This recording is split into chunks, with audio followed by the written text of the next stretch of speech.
Maftun, bor o'g'loyni chaqirib ke.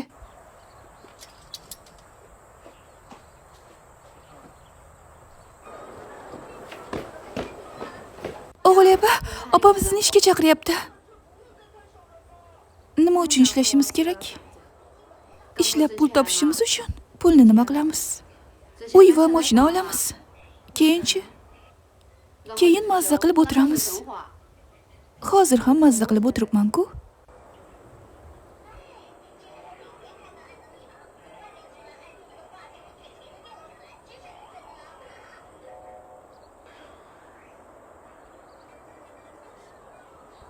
Sog'ligimiz uchun.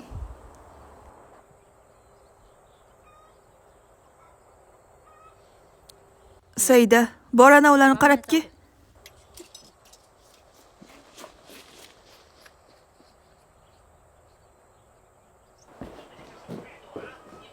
Ronji opa sizlarni ishga chaqiryapti.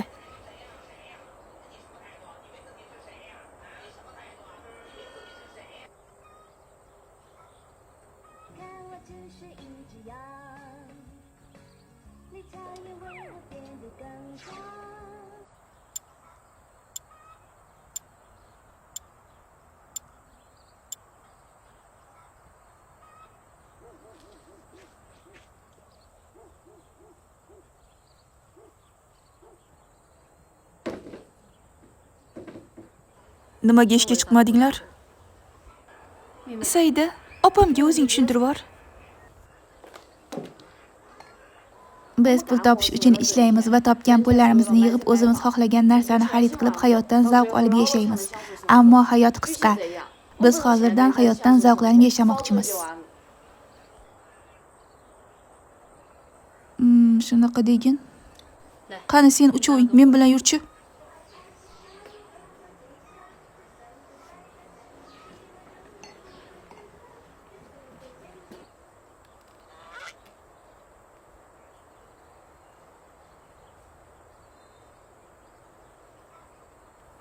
Opa, bular nima uchun? Ertami kechmi baribir o'lib ketasiz. Shuning uchun kechiktirmasdan hoziroq o'zingizni ustunga bog'lang.